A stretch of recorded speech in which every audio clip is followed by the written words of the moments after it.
ഒരു ചെറിയ തടാകത്തിൽ സന്തോഷത്തോടെ ജീവിച്ചിരുന്ന ഒരു തവളയുണ്ടായിരുന്നു. തെളിഞ്ഞ വെള്ളവും സുഹൃത്തുക്കളും തനിക്ക് ചുറ്റുമുള്ള പ്രകൃതിയുമായിരുന്നു അവൻ്റെ ലോകം.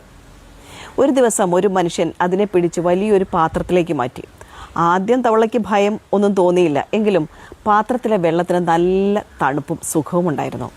അത് വിചാരിച്ചു, ഇവിടെയും കുഴപ്പമില്ലല്ലോ, എനിക്ക് ജീവിക്കാൻ ഈ വെള്ളം മതിയല്ലോ. പതുക്കെ അയാൾ പാത്രത്തിന് താഴെ തീ കത്തിച്ചു. വെള്ളം ചൂടാകാൻ തുടങ്ങി. ചൂട് തോന്നിയപ്പോൾ തവളയ്ക്ക് അസ്വസ്ഥത അനുഭവപ്പെട്ടു. മുകളിലേക്ക് നോക്കിയപ്പോൾ താൻ ജനിച്ചു വളർന്ന തടാകവും ആകാശവും ഒക്കെ അവന് കാണാമായിരുന്നു.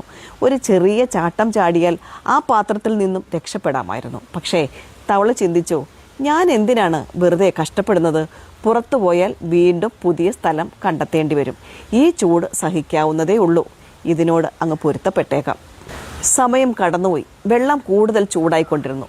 ഓരോ തവണ ചൂടാകുമ്പോഴും തവള തൻ്റെ സുഖം ഉപേക്ഷിക്കാൻ മടിച്ച് ആ അവസ്ഥയോട് സഹകരിക്കാൻ തൻ്റെ ഊർജം മുഴുവൻ ഉപയോഗിച്ചുകൊണ്ടിരുന്നു. അത് ഉള്ളിൽ നിന്നും വല്ലാതെ തളർന്നുപോയി. ആ ചൂട് ജീവനെ തൊട്ടപ്പോൾ മനസ്സിലായി, ഇവിടെ നിന്നും മാറിയില്ലെങ്കിൽ ഞാനില്ലാതാവും. പക്ഷേ എത്ര ശ്രമിച്ചിട്ടും സാധിച്ചില്ല. കാരണം ആ മോശം സാഹചര്യത്തോട് പൊരുത്തപ്പെടാൻ തൻ്റെ ശരീരത്തിലെ അവസാന തുള്ളി ഊർജം മുമ്പേ തന്നെ തീർത്ത് കളഞ്ഞിരുന്നു. ഈ തവള മറ്റാരുമല്ല, നമ്മളിൽ പലരുമാണ്.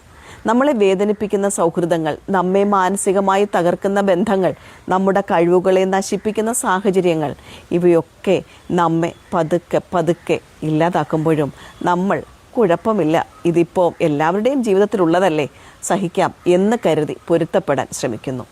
നമ്മുടെ മനസ്സിനെ മാത്രമല്ല, അത് ആത്മാഭിമാനത്തെ പോലും പതുക്കെ കരിച്ചു കളയും. ഒടുവിൽ അവിടെ നിന്ന് രക്ഷപ്പെടണം എന്ന് തോന്നുമ്പോഴേക്കും നമ്മുടെ മനസ്സും ശരീരവും പൂർണ്ണമായി തകർന്നിട്ടുണ്ടാവും.